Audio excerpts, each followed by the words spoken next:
The sun was setting over the dense forest of Erida, a planet known for its shimmering purple skies and bioluminescent flora. Among the towering trees sat an alien princess named Lyra, her delicate frame wrapped in a flowing robe that shimmered like liquid silver under the fading light. She had been separated from her royal convoy during an ambush by space pirates, a ruthless gang notorious for raiding intergalactic trade routes. Alone and frightened, she clutched a small pendant around her neck, a gift from her mother, Queen Zara. Lyra's large, expressive eyes darted nervously as strange noises echoed through the forest. The air smelled faintly of sulfur mixed with something sweet, like nectar. Her heart raced as leaves rustled nearby. Was it another predator? Or perhaps one of those monstrous creatures native to this part of the galaxy? She shivered despite herself. Meanwhile, on the other side of the planet, Corporal Ethan Drake tightened his grip on the controls of his hovercraft, scanning the horizon for any sign of survivors. A soldier in the United Galactic Alliance, UGA, Ethan had volunteered for rescue missions after years spent fighting skirmishes across distant star systems. He wasn't particularly heroic by nature. He just believed in doing what was right, even if it meant risking everything. Ethan's communicator crackled to life. "Drake," came the gruff voice of Commander Hargrove. "We've detected some unusual energy readings near Sector 7. Could be our missing diplomat." "I'll check it out," Ethan replied without hesitation. His ship hummed softly as he adjusted course, heading toward the coordinates provided. As he flew over jagged cliffs and endless forests, Ethan couldn't shake the feeling that this mission would be different. Little did he know how profoundly true that instinct would turn out to be. Back in the forest, Lyra heard footsteps approaching. She pressed herself against the trunk of a massive tree, trying to make herself invisible. But then she saw him. A tall human man clad in military armor, his face partially obscured by a helmet. For a moment, they simply stared at each other. "Are you hurt?" Ethan asked gently, lowering his weapon. Though he didn't recognize her species, there was no mistaking the fear in her wide eyes. Lyra hesitated before shaking her head. I'm okay," she said haltingly in Galactic Standard, her accent lilting but understandable. "But my people, they're gone." Ethan knelt down to her level, offering a reassuring smile. "Don't worry, we're going to get you home." As dawn broke over Erida, Ethan found himself navigating treacherous terrain while keeping a watchful eye on Lyra. The little alien princess walked beside him, her steps tentative yet determined. Despite their language barrier, they communicated through gestures and expressions, forming an unspoken bond. "You have a name?" Ethan asked finally, breaking the silence. "Lyra," she replied, pointing to herself. Then, mimicking his tone, she added, "And you?" "Ethan," he responded with a chuckle. "Nice to meet you, Lyra." Their journey took them past glowing mushrooms that pulsed rhythmically, casting eerie shadows on the ground. At one point, Lyra stopped abruptly, pointing excitedly at a cluster of fruit hanging low from a vine-like plant. "Food!" she exclaimed, plucking one and taking a bite. Seeing her enthusiasm, Ethan cautiously tried one too. It tasted surprisingly sweet, like a mix of mango and honey. Despite the levity brought by moments like these, danger lurked everywhere. They narrowly avoided falling into a pit filled with writhing tentacles belonging to some unseen creature below. Later, they encountered a group of skittering insectoids whose aggressive clicking warned them away. Each close call only strengthened their resolve to reach safety. At one point, Ethan noticed Lyra struggling to keep up, her tiny legs clearly not built for long hikes. Without a word, he scooped her up and placed her on his shoulders. Startled at first, Lyra soon relaxed, giggling as she held onto his helmet. From her vantage point, she could see farther than ever before, marveling at the vastness of the alien landscape. "This is fun," she declared, bouncing slightly. Ethan laughed, grateful for the brief respite from tension. Hours later, fatigue began to set in. Ethan spotted a clearing surrounded by thick bushes and decided it was time to rest. Setting up a makeshift camp, he handed Lyra a thermal blanket and started a small fire using supplies from his pack. "Sleep now," he instructed, gesturing toward the ground. Lyra nodded obediently, curling up beside him. As she drifted off, Ethan gazed at the stars above, wondering what kind of world awaited them once they completed their journey. Unbeknownst to them, however, someone or something was watching from the shadows. Queen Zara paced anxiously in the grand hall of the Celestial Palace, her regal presence overshadowed by worry. Her daughter, Lyra, had been missing for nearly 2 solar cycles, and every attempt to locate her had ended in failure. The Queen's advisors whispered among themselves, their voices tinged with despair. Some suggested negotiating with the pirates who had attacked Lyra's convoy, while others proposed sending more search parties. But none of their ideas brought comfort to Zara, whose maternal instincts screamed louder than any counselor's logic. "Your Majesty," interrupted General Kale, stepping forward with urgency. "We've intercepted communications suggesting the UGA has dispatched a lone operative to investigate disturbances near Erida. It's possible they may have found Princess Lyra." Zara froze mid-step, her luminous green eyes narrowing. "A human? You trust outsiders with my child's life?" Kale bowed respectfully. "They are bound by interstellar treaties, Your Highness. If anyone can navigate such perilous conditions, it is their finest soldiers." Though reluctant, Zara knew Kale spoke the truth. Humans were resourceful, tenacious beings, qualities often underestimated by other species. Still, the thought of entrusting her beloved daughter to a stranger gnawed at her insides. She clenched her fists tightly, the ornate rings adorning her fingers glinting in the soft glow of the palace lights. Elsewhere, aboard a battered pirate cruiser orbiting Erida, Captain Vorith slammed his mechanical fist onto the control panel, sparking angry protests from his crew. "How could you lose her?" he roared, glaring at his second-in-command, a wiry alien named Drex. "That brat is worth more credits than all your miserable lives combined." Drex cowered but managed to stammer. "She disappeared after the crash, sir. No trace of her since." Vorith snarled, pacing furiously. Lyra's capture had been his ticket to untold riches, a ransom demand so high it would elevate him to legendary status among the pirate clans. Now, thanks to incompetence, his plans teetered on the brink of collapse. Worse still, rumors swirled that the UGA had taken notice of their activities, which meant increased patrols and potential retaliation. "We cannot afford failure," Vorith growled, turning back to his crew. "Find her, bring me the girl, or prepare to face the consequences." Back on Erida, unaware of the chaos brewing above, Ethan and Lyra continued their trek. Exhaustion weighed heavily on both, but neither dared slow down. Every rustle of leaves or distant howl reminded them of the dangers lurking nearby. Yet amid the tension, glimpses of humor emerged. When Lyra accidentally stepped into a patch of sticky moss, Ethan teased her about looking like a walking lollipop. She retaliated by tossing a handful of mud at him, giggling uncontrollably when it splattered across his visor. These fleeting moments of joy became lifelines, tethering them to hope even as uncertainty loomed ahead. Ethan marveled at Lyra's resilience, her ability to find laughter despite the odds stacked against them. And Lyra, though initially wary of the towering human, grew fond of Ethan's protectiveness and quirky sense of humor. But their fragile peace shattered when they stumbled upon a group of scavengers picking through the wreckage of Lyra's convoy. The sight hit Lyra hard. Twisted metal, charred remains, and personal belongings scattered like forgotten memories. Tears welled in her eyes as she recognized fragments of her guardian's armor. Ethan placed a comforting hand on her shoulder.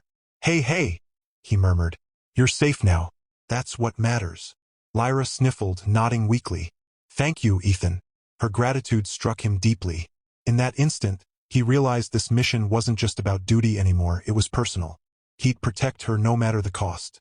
Night fell again, cloaking the forest in darkness. As Ethan kept watch, Lyra curled up beside him, clutching her pendant tightly. Somewhere far away, Queen Zara gazed out of her palace window, whispering prayers to the stars. Above them all, Captain Vorith plotted revenge, his bloodlust driving him closer to madness. The universe held its breath, waiting to see whose story would prevail. Ethan's communicator buzzed urgently, pulling him from a restless doze. The screen displayed flashing red symbols, a distress signal originating nearby. His gut tightened as he glanced at Lyra, who slept soundly beside him. Whatever or whoever was transmitting that signal might hold answers about her convoy's fate. Quietly, he slipped away, leaving Lyra tucked safely under the thermal blanket. Navigating through the dense underbrush, Ethan followed the signal until he reached a shallow cave half-hidden by vines. Inside, the source of the transmission revealed itself. A damaged drone bearing the insignia of the Celestial Guard, Lyra's royal protectors. Its metallic shell was scorched, and one of its optical sensors flickered erratically, but it still functioned enough to project a holographic message. To any allies within range, came a static-laden voice, accompanied by the faint image of a wounded guard. Princess Lyra survived the attack but is stranded. Pirates closing in. Coordinates attached. Protect her at all costs. Before Ethan could process the full implications, a deep growl reverberated through the cavern. Turning sharply, he saw glowing eyes emerge from the shadows. A massive predator, resembling a cross between a wolf and a serpent, slithered forward, its scales reflecting the dim light. Ethan raised his weapon, heart pounding as he backed toward the entrance. The creature lunged, forcing him to dive aside. Shots rang out, illuminating the cave in bursts of light. Ethan fired repeatedly, aiming for vulnerable spots along the beast's sinuous body. It recoiled momentarily but quickly recovered, snapping its jaws mere inches from his arm. Desperation fueled his movements. Every dodge felt like a gamble with death itself. Just as the situation seemed hopeless, a high-pitched screech pierced the air. To Ethan's astonishment, Lyra appeared at the mouth of the cave, clutching a jagged rock twice her size. With surprising strength, she hurled it at the creature's head, striking it squarely between the eyes. Stunned, the predator staggered backward, giving Ethan the opening he needed. He fired a final shot directly into its exposed throat, causing it to collapse with a thunderous roar. Breathing heavily, Ethan turned to Lyra. "What are you doing here? You should have stayed hidden." Lyra pouted, crossing her arms defiantly. "You left me alone. Not fair." He couldn't help but chuckle despite the adrenaline coursing through his veins. "All right, kid. Lesson learned. Next time we stick together." As morning approached, they salvaged what they could from the drone's memory banks, confirming their suspicions about the pirates' involvement. Armed with new information, Ethan formulated a plan. They couldn't stay in the open much longer, not with enemies circling overhead like vultures. Above the planet, Captain Voritha's cruiser descended ominously toward the surface. Sensors indicated increased movement in the area where Lyra's signal had last been detected. Grinning maliciously, Vorith ordered his crew to deploy ground units. This time, he vowed nothing would stand in his way.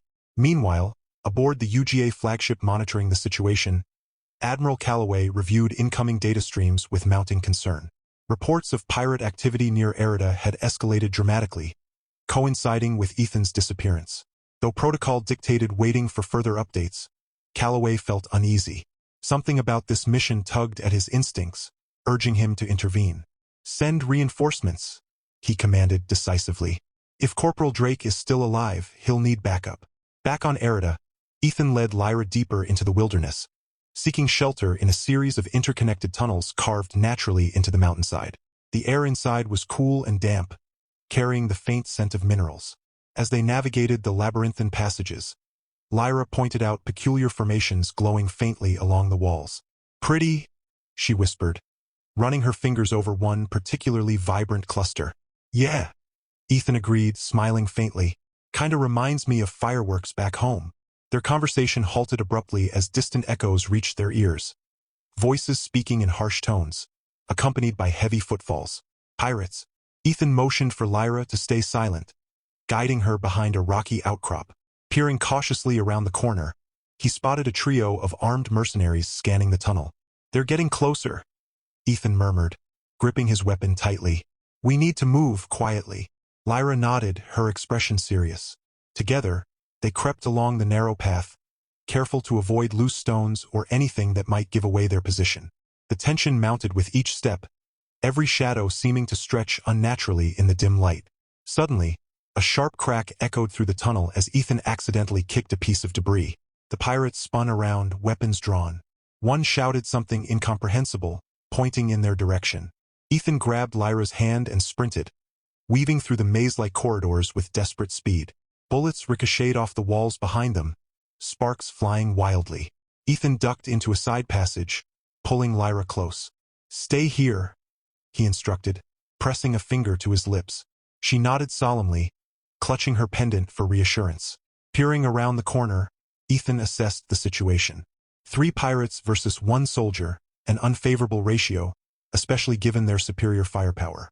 But desperation bred creativity. Spotting a precarious ledge above the tunnel, Ethan climbed silently, positioning himself directly over the advancing mercenaries. Timing his move perfectly, he dropped a sizable boulder onto the lead pirate, knocking him unconscious instantly. The remaining two scrambled for cover, firing blindly into the darkness. Using the confusion to his advantage, Ethan launched a surprise attack, disarming one opponent and incapacitating the other with a well-placed strike. Panting heavily, Ethan signaled for Lyra to join him.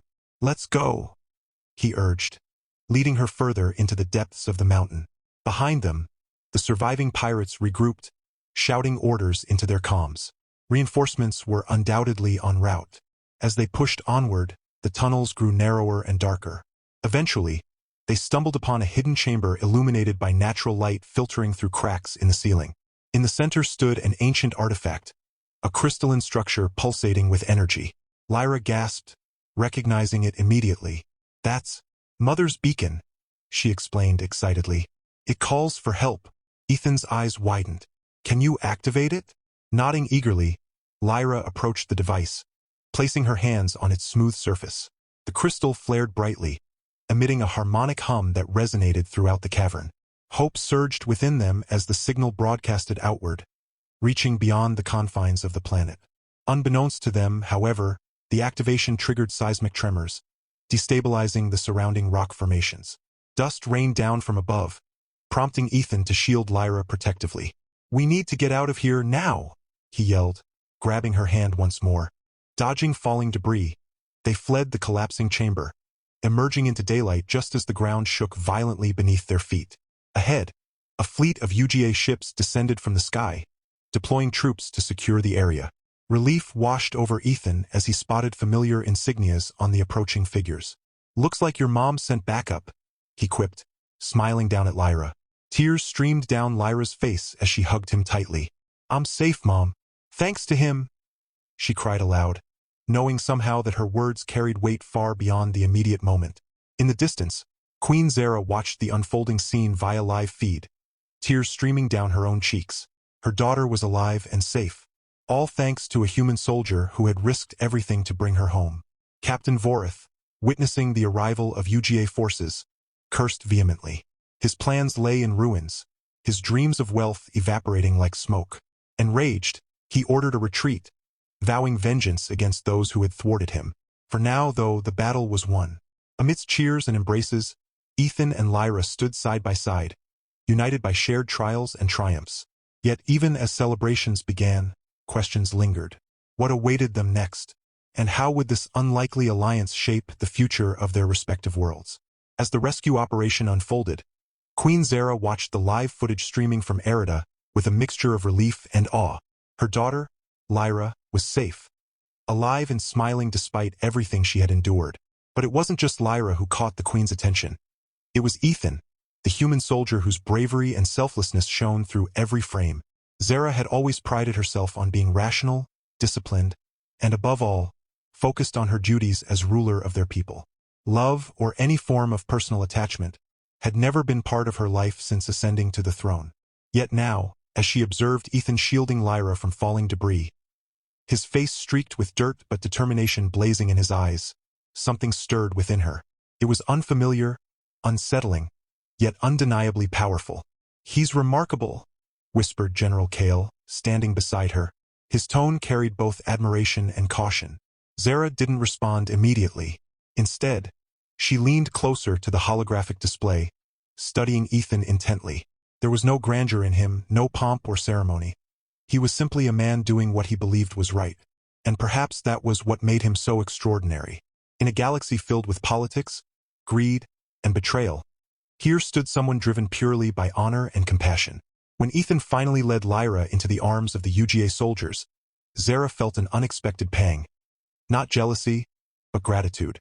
Gratitude for this stranger who had saved her child when even her own guards had failed. She realized then that she owed him more than words could ever express. Ethan, meanwhile, was oblivious to the storm brewing in the Celestial Palace. After ensuring Lyra was safely handed over to medical personnel, he found himself surrounded by fellow UGA troops patting him on the back, congratulating him on a mission well executed. Despite the exhaustion weighing heavily on his body, he couldn't help but smile at the praise.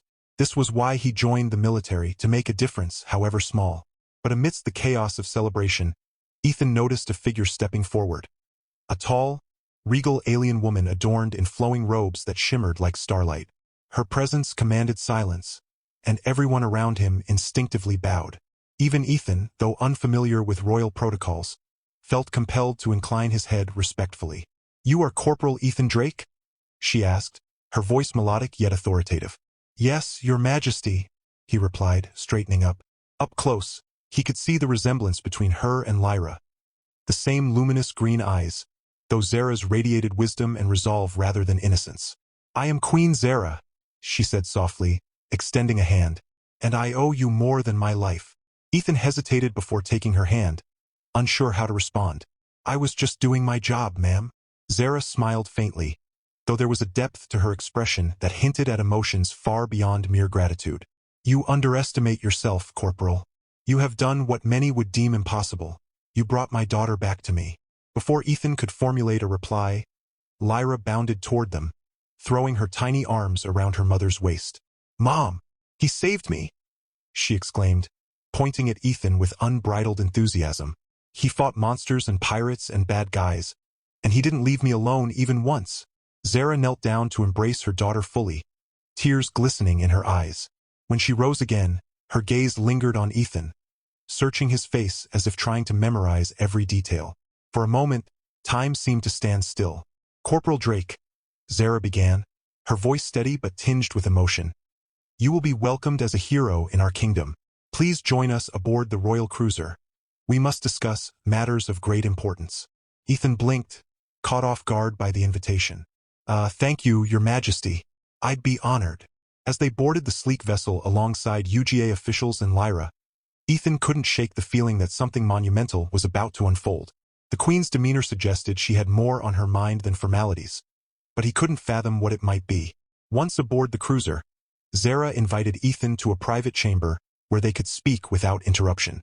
The room was elegant yet understated, with walls adorned in intricate carvings that seemed to tell stories of ancient battles and triumphs. A large window offered a breathtaking view of Erida shrinking into the distance as the ship ascended into orbit. "Please sit," Zara said, gesturing to a plush chair across from her. Ethan complied, feeling oddly out of place in such opulent surroundings. For several moments, neither spoke. Zara studied him thoughtfully, her fingers tracing the edge of her pendant, an exact replica of the one Lyra wore. Finally, she broke the silence. "You are aware, Corporal Drake, that acts of valor often carry rewards beyond medals and commendations?" Ethan nodded cautiously. "Yes, ma'am, though I don't expect anything in return.